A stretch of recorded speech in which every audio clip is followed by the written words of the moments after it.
Cette parole donc, de Jésus, c'est mon thème, donc, comme c'est affiché juste là. Cette parole de Jésus met en lumière, entre autres, une clé pour expérimenter la puissance de Dieu. On ne se rend pas compte, mais on va voir cela. Met aussi en lumière une clé pour expérimenter la puissance de Dieu de telle manière que le diable et ses esprits ne puissent ne plus avoir une quelconque influence sur nous. Il y a ici une clé que Jésus nous donne pour nous aider à nous tenir à l'écart des ténèbres, mais aussi permettre au Saint-Esprit de nous libérer de toute oppression, influence démoniaque, écoutez-moi bien, ayant pris place en moi par le passé et précisément durant mon enfance. Ce sera mon deuxième point. Je vous demande donc toute votre attention ce matin. Ce message n'est pas juste un message sur l'enfance, je vais bien sûr en parler, mais il est aussi un message qui s'adresse à chaque disciple de Jésus-Christ ici dans cette salle. Et qui un jour ont été des enfants, mais n'ont pas été bénis par le Seigneur Jésus. Et vous allez voir, ça peut avoir des conséquences, on va le voir. Peut-être as-tu eu une enfance où personne n'a prié pour toi. Personne t'enseignait la parole de Dieu. Personne prenait le temps pour te demander, pour demander la bénédiction de Dieu sur ta vie. Et quand un enfant n'est pas au bénéfice de la bénédiction de Dieu, il devient une proie facile pour le diable. Il devient une porte ouverte à toutes sortes d'influences démoniaques. Et que se passe-t-il ensuite ? L'enfant grandit et devient un adulte. Et dans sa vie d'adulte, il y a certaines choses qui ne fonctionnent pas comme il aurait aimé. Il y a des addictions qui prennent place, il y a des attitudes et des comportements qu'il ne contrôle pas. Et ça fait souffrir son entourage, et lui aussi. Mais il ne sait pas d'où cela vient. Et le pire est quand il ne parvient pas à vivre une percée spirituelle dans ces domaines en particulier de sa vie. Et je vais vous donner donc une raison possible. C'est une raison possible pourquoi parfois on n'arrive pas à vivre de percée spirituelle dans certains domaines de notre vie. C'est une raison possible, on va le voir aussi ce matin. Mais donc lisons ensemble dans Marc chapitre 10, le verset 13 à 16, c'est affiché là. On lui amena des petits enfants afin qu'il les touche. Mais les disciples reprirent ceux qui les amenaient. Jésus, voyant cela, fut indigné et leur dit « Laissez venir à moi les petits enfants, et pas les petits 100 francs, et ne les en empêchez pas, car le royaume de Dieu est pour ceux qui leur ressemblent. Je vous le dis en vérité, quiconque ne recevra pas le royaume de Dieu comme un petit enfant n'y entrera pas. » Puis il les prit dans ses bras et les bénit en leur imposant les mains. Dans un premier point, donc, je propose tout simplement on va juste se mettre dans... On va essayer d'observer ce qui se passe, tout simplement. Dans ce premier point, on va essayer d'observer ce qui se passe et puis on va se laisser enseigner, puis on va se rendre compte tout simplement, dans ce qui se passe ici, que Jésus aime les enfants, tout simplement. Jésus, il les aime, les enfants. Et on va voir qu'est-ce qu'on peut retirer comme enseignement au travers de tout cela. Puis dans un deuxième point, je vous propose d'aller un peu plus profondément, justement, et ce sera aussi peut-être aussi très intéressant pour nous personnellement. Et puis on va essayer de comprendre vraiment quelle est cette clé et comment être toujours au bénéfice de cette puissance de Dieu et être libéré vraiment de toute influence démoniaque. Mais premièrement, Jésus aime les enfants, et puis juste pour vous attendrir, je suis tombé sur une vidéo, je me suis dit ça peut bien introduire mon premier point. Voilà. Tout près d'une maison forêt, il y a une vieille et une vieille. Donc c'est ma fille, une galette. Tu peux faire avec les glands et les blés, il va faire une galette. Avec les grains de blé, il ramasse et il va faire la farine. Et dedans, il y a la vieille noix. Bon, voilà. Donc c'est ma fille Aline qui a bien grandi depuis. Mais je me suis dit, juste pour vous attendrir, c'est pas mal. Donc, voilà, Jésus aime les enfants. Jésus aime les enfants. Oui, c'est Alexis, il a bien grandi depuis aussi. Dans ce passage donc, des Écritures que nous avons lu, la parole clé donc, est probablement celle-là, « Laissez venir à moi les petits-enfants et ne les empêchez pas, car le royaume de Dieu est pour ceux qui leur ressemblent. » Jésus prononce cette parole dans un contexte bien particulier et aussi précis. Cette parole de Jésus, cette parole que Jésus va prononcer, « Laissez venir à moi les petits-enfants », il va la prononcer dans le but d'aller à l'encontre d'une décision et d'une initiative que les disciples, ses disciples avaient prise d'empêcher des enfants d'aller jusqu'à Jésus pour qu'ils puissent être bénis. On voulait amener des enfants jusqu'à Jésus, puis il y a cette initiative, cette décision des disciples de les empêcher d'aller. Il est écrit en effet, on lui amena des petits-enfants afin qu'ils les touchent. Le verbe toucher ici ne doit pas être mal interprété. Il s'agit, dans ce contexte, bien sûr, d'un toucher plein d'affection, d'un toucher plein d'amour. Nous savons que le toucher fait partie de ce qu'on appelle les langages d'amour. Il y a par exemple les paroles valorisantes, il y a par exemple les moments, les services rendus, les cadeaux, les moments de qualité, tout ça fait partie de ces langages d'amour. Et puis le toucher fait partie du langage d'amour. C'est une manière de communiquer à l'autre que nous l'aimons. Et je connais certaines personnes qui sont très sensibles à ce langage d'amour. Faut pas trop, on peut leur dire des paroles d'encouragement, mais si vous les prenez dans vos bras, si vous les touchez juste simplement comme cela, ça aura beaucoup plus d'impact, parce qu'ils sont beaucoup plus sensibles à cela. C'est leur langage d'amour. Mais il est vrai aussi que le toucher peut être mal interprété. On sait combien il peut y avoir des abus, combien certains enfants ont pu vivre des attouchements qui ont parfois même détruit certaines vies. Et aujourd'hui, d'ailleurs, on entend souvent cela, on en parle, ça vient à la lumière de plus en plus. Mais il ne s'agit pas de cela, bien sûr, ici, dans ce texte. Jésus veut les prendre dans ses bras, c'est un toucher plein d'amour, il veut juste leur communiquer cela. La foule savait que Jésus était rempli de puissance, et souvent lorsque on touchait Jésus, il est dit dans la parole de Dieu qu'une puissance sortait de lui, guérissait le malade, et la foule le savait cela. Et quand il est écrit « on amena Jésus », on ne sait pas exactement qui est ce « on », mais probablement il y avait des pères et des mères, c'était les parents, probablement, ils ont été certainement au bénéfice de la puissance de Dieu, et eux-mêmes veulent amener leurs enfants à Jésus pour que les enfants puissent aussi être au bénéfice de cette puissance de Dieu et être tout simplement bénis. Mais les disciples vont s'opposer à cela. Ils vont reprendre ceux qui amenaient les enfants.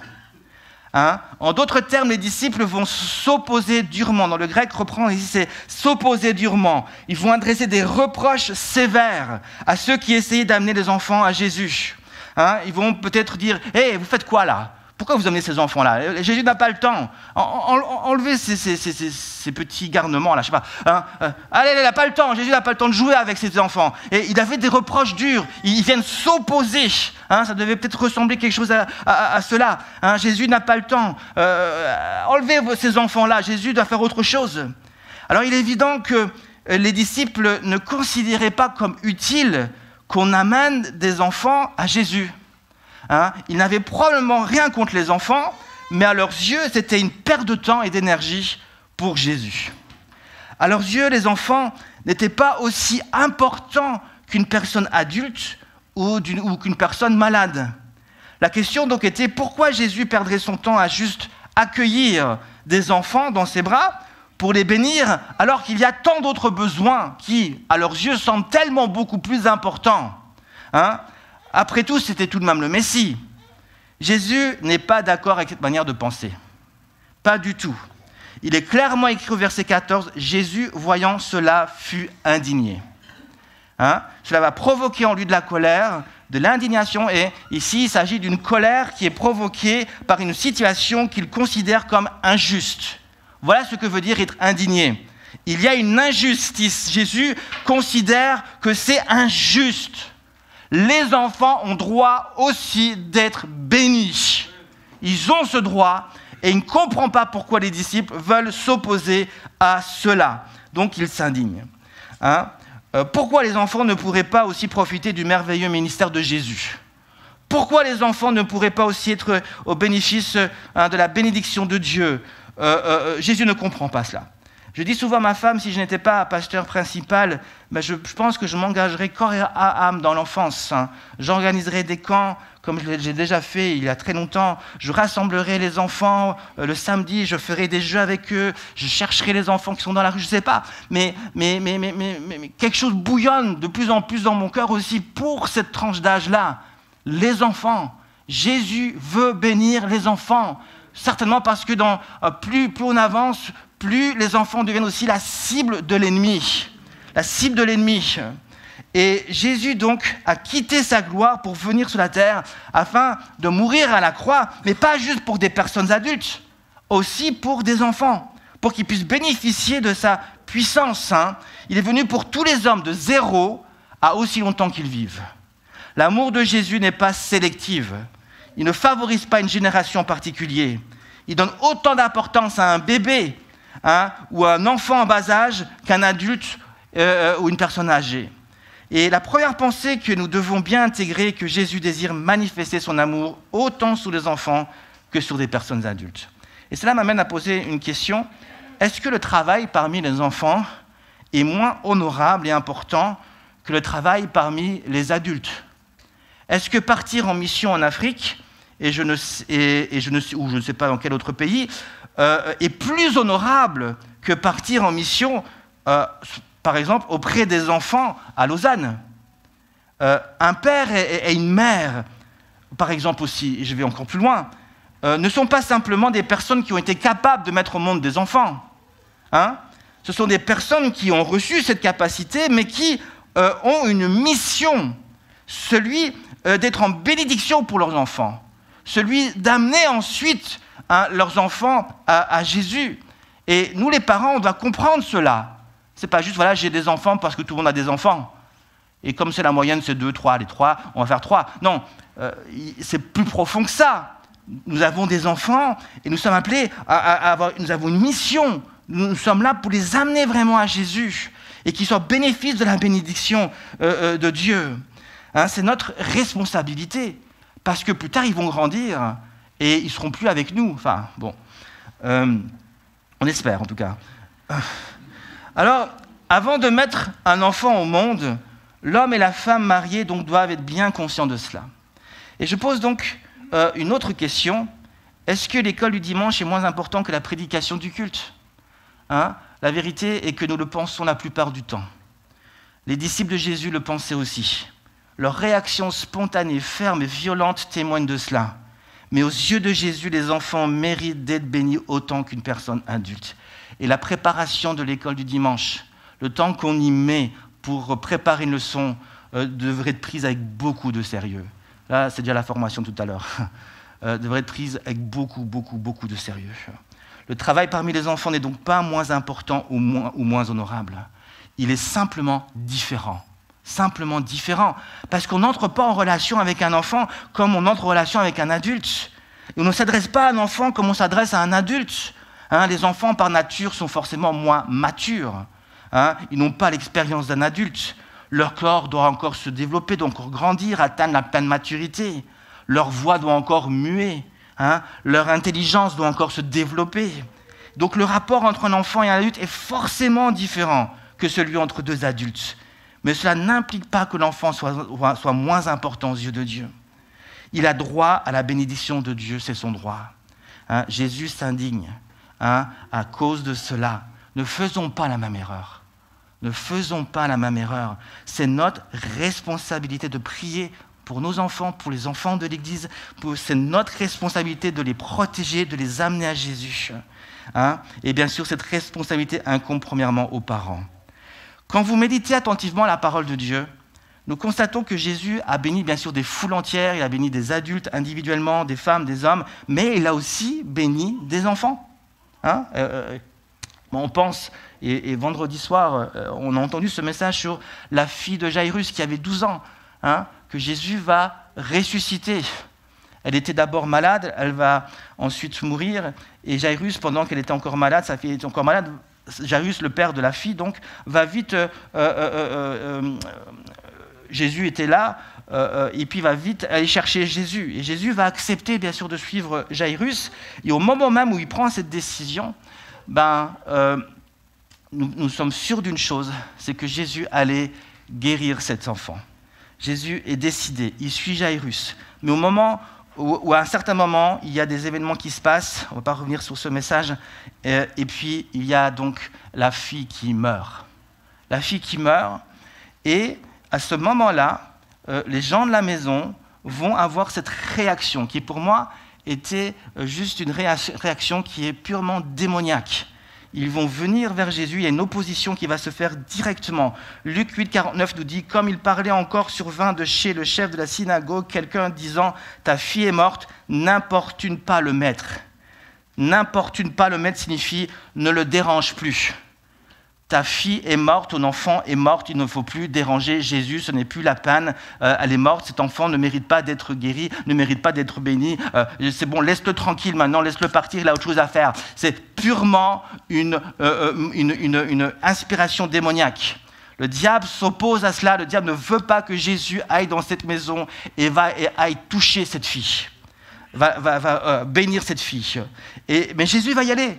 Parce que comme je vous l'ai dit, à partir du moment que Jésus prend une décision, à partir du moment où Jésus se met en marche, il peut y arriver quoi que ce soit à cette fille. Cette fille peut même se démanteler. Jésus a décidé d'une chose, c'est de la guérir.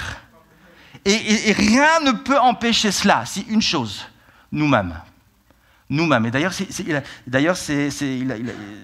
Jairus était à 2 doigts justement de passer à côté du miracle.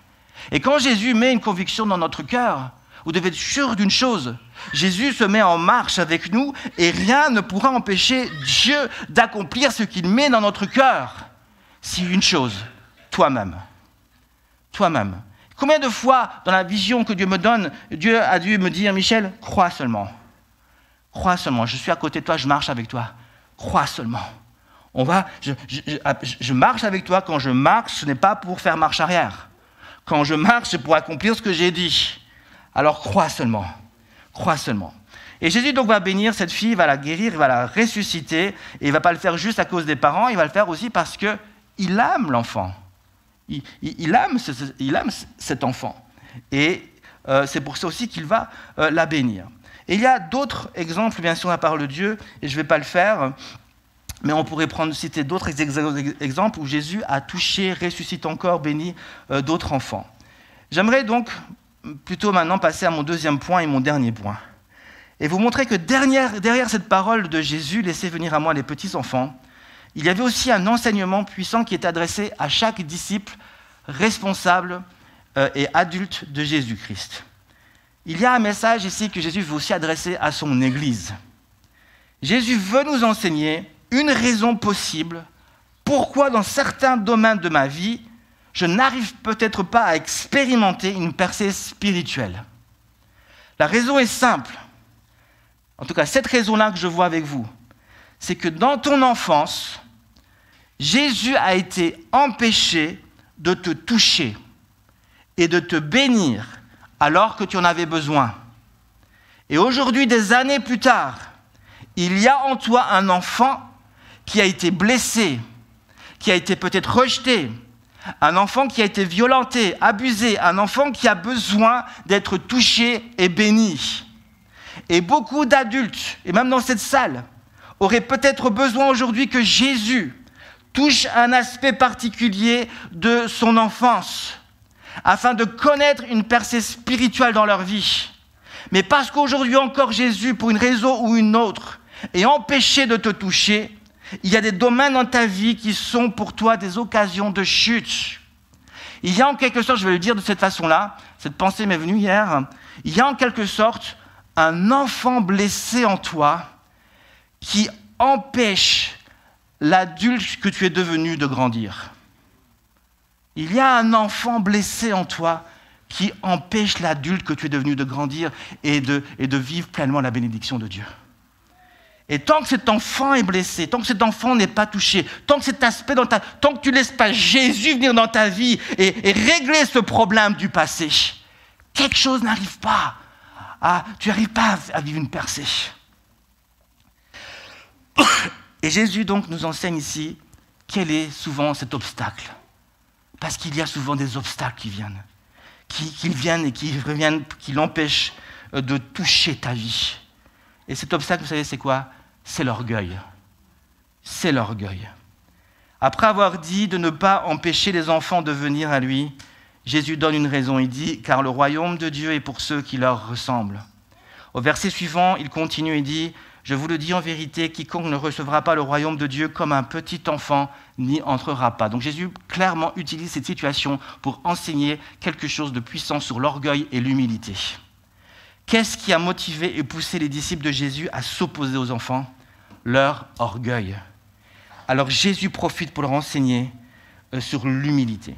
L'orgueil, d'après les paroles de Jésus, nous empêche d'entrer dans le royaume de Dieu. Et nous savons qu'entrer dans le royaume de Dieu, ce n'est pas juste recevoir l'assurance de la vie éternelle. Entrer dans le royaume de Dieu, c'est expérimenter la puissance de Dieu.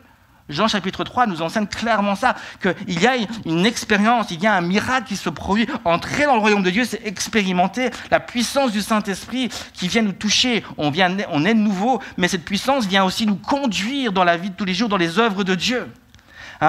On expérimente la puissance de Dieu. Et notre orgueil est souvent une barrière entre Jésus et notre cœur. Notre orgueil nous prive souvent de cette bénédiction que Dieu veut amener en profondeur dans notre vie. Tout comme les disciples désiraient priver les enfants de la bénédiction de Dieu. Si un enfant est une image de l'humilité, si les disciples dans cette situation sont une image de l'orgueil et Jésus du royaume de Dieu, nous avons ici un enseignement clair de l'effet de l'orgueil. L'orgueil se dresse, tout comme les disciples, contre toute pensée humble. Car l'humilité est la clé pour expérimenter la puissance de Dieu. Et l'humilité, quand on pense à l'humilité, ça nous ramène à un message que j'ai prêché dernièrement sur le jeûne et la prière. Et sur la foi. Quand on parle d'humilité, on parle de la foi. Et le jeûne va bien sûr nous aider à aller en profondeur, à vivre cela. Donc on est là, on est dans le terme de la foi ici. Et avec le temps, l'orgueil peut entourer notre cœur comme une carapace. Une partie de notre cœur qui a été blessée par le passé, elle va être comme entourée par une carapace d'orgueil. Et cette blessure, c'est juste pour nous protéger. Et cette blessure a peut-être été causée par un événement difficile, donc comme je l'ai dit, un traumatisme, un accident, un abus, du rejet, des actes de violence, de l'intimidation. Peut-être était-ce même déjà dans le sein de ta maman. Tu n'étais peut-être pas un enfant désiré. Et ta maman t'a communiqué son rejet envers toi.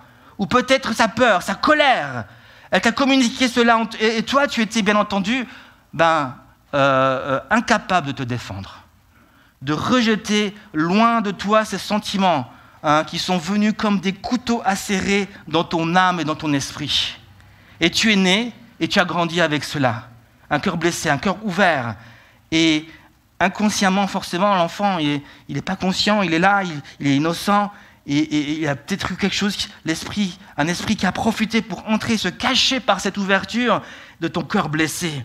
Il s'est faufilé discrètement, et il agit en toi dans la plus grande discrétion, afin de ne pas être démasqué. Mais Jésus dit, laissez venir à moi les petits enfants, ils sont démasqués. J'ai vu les choses. Ils ont besoin d'être délivrés. Ils ont besoin de ma bénédiction. Ils ont besoin de ma protection. Ils ont besoin que je les touche et que je manifeste ma gloire dans leur vie. Et aujourd'hui, combien de disciples de Jésus adultes et responsables ont besoin encore d'être bénis dans un domaine en part précis de leur vie? Vous savez, l'orgueil est extrêmement puissant. L'orgueil a un pouvoir incroyable. Il a ce pouvoir de nous rendre insensibles au besoin, à notre besoin de Jésus. Et quand nous mettons cette carapace, nous nous disons, ça suffit, c'est bon, c'est bien, le reste va bien, et j'ai pas forcément besoin de Jésus. Mais la vérité est que tu as besoin de Jésus. mais tu n'arrives plus à le sentir. Parce que ton orgueil t'empêche de le sentir, te rend insensible à ce besoin profond de Jésus, à ce besoin que Jésus vienne toucher cet aspect. Donc il est essentiel des fois de prendre un temps où on s'humilie vraiment, où on dit « Seigneur Jésus, regarde mon cœur, je suis peut-être pas conscient de cela parce que je me suis habitué à vivre avec cette carapace. » J'ai développé cette mentalité. Mais Seigneur, je suis devant toi maintenant et je te demande vraiment de me montrer les choses et viens briser en moi cet orgueil.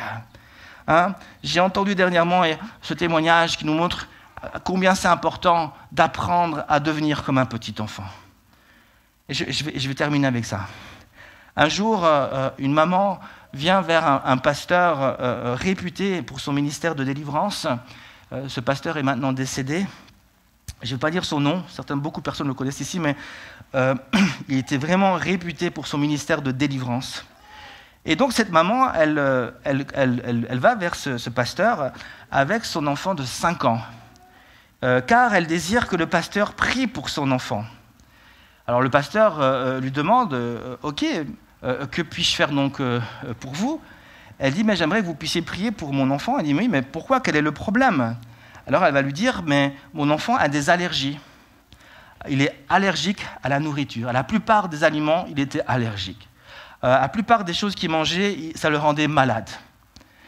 Et donc le pasteur, certainement, il ne le dit pas dans son témoignage, mais certainement qu'il discerne à ce moment-là un problème d'origine démoniaque. Et d'ailleurs, il va dire donc à la maman, « Je suis d'accord de prier pour votre enfant, mais permettez-moi de traiter ce cas comme un cas qui a une origine démoniaque, un esprit derrière. » La maman accepte.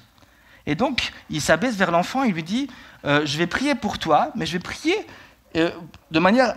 Je vais demander à Jésus de chasser le mauvais souffle qui est en toi. » Il prend des termes d'enfant, il essaie d'être le plus compréhensible possible, et puis il lui dit « Quand je dirai au nom de Jésus, esprit sort, je te demande juste de souffler. » De juste souffler, c'est tout. Parce qu'il insistait sur le fait d'expulser les choses, de pouvoir être volontaire aussi et de vouloir se débarrasser des choses. Et donc, il va prier pour cet enfant.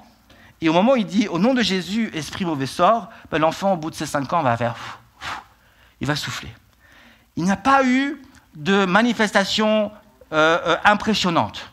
L'enfant n'est pas tombé par terre, il ne s'est pas roulé, il n'a pas fait le serpent, tout ce que vous voulez. Il n'a pas eu toutes ces démonstrations qu'on met en lien souvent avec la délivrance. Il n'y a pas eu, et je voudrais justement vous dire une chose, que la délivrance n'est pas forcément liée à ce genre de manifestation. On peut être lié sans forcément crier comme des animaux ou faire... vous comprenez, ça peut se faire... La délivrance peut se passer très calmement. Très calmement. Il y a des esprits qui sont très discrets, qui ne veulent surtout pas qu'on les voie, et qui sont le plus discrets possible. Et ici, l'esprit est sorti. En fait, le pasteur va croire dans son cœur que l'esprit est sorti, même s'il n'a rien vu de signe en particulier, il va juste croire dans son cœur que quelque chose s'est passé. 3 jours plus tard, la maman contacte à nouveau le pasteur, et elle lui dit « J'aimerais que vous priez maintenant pour moi. » Elle dit « Pourquoi ?» J'ai aussi des allergies. Et il dit, ok, mais dites-moi déjà, qu'est-ce qui s'est passé pour votre fils? Et elle lui dit, le jour où vous avez prié pour mon enfant, nous sommes rentrés à la maison et il avait faim. La première chose qu'il a fait, c'est ouvrir le frigo et je lui ai donné à peu près tout ce qu'il y avait dans le frigo. Et depuis ce jour, il n'a plus jamais été malade. Ce qui montre bien que ce problème était lié à un esprit, dans ce cas-là précis, et qu'en effet, il y a eu un esprit qui est sorti, et que ces allergies étaient causées par cela. Et tout cela pour vous dire juste, si je prends cet exemple, c'est que cet enfant, voilà, il est resté un enfant, on voit l'attitude de l'enfant, et cet enfant ne s'est pas posé 36 millions de questions. Et moi, j'aimerais vraiment vous encourager à apprendre des enfants aussi. Les enfants, en général, quand on parle de la foi d'un enfant, pourquoi? C'est parce que les enfants, souvent, lorsqu'ils entendent quelque chose, ils le croient. Souvent, nous, adultes, nous aimons poser des questions, Et je ne dis pas que c'est mauvais de poser des questions. Moi-même, je pose des questions à la parole de Dieu. Si tu poses des questions pour approfondir tes connaissances, pour aller plus loin dans la parole de Dieu, c'est bon. Dieu pose des questions aussi, et il est bon de poser des questions.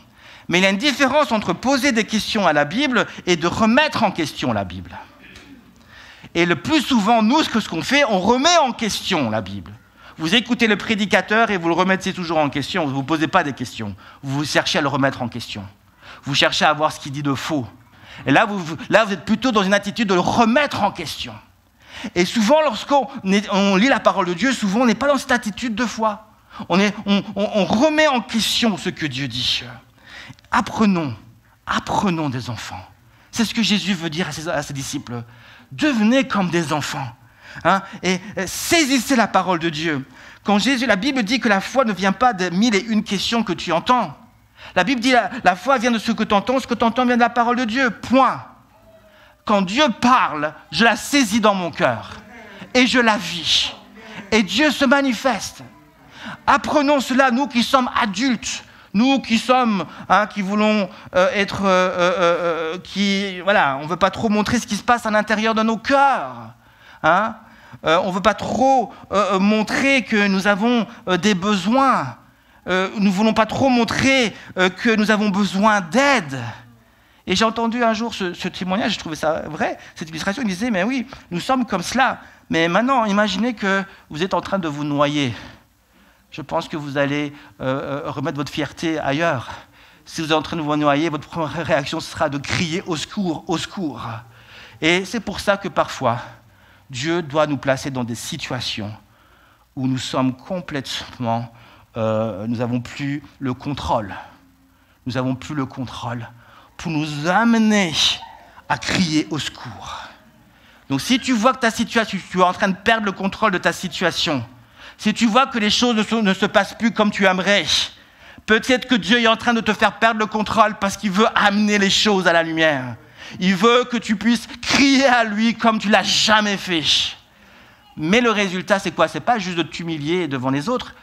Le but, c'est de s'humilier devant Dieu pour que Dieu puisse nous élever dans sa gloire et puisse accomplir ce qu'il a prévu d'avance pour nous. Voilà ce qu'un enfant nous enseigne. Amen. Amen.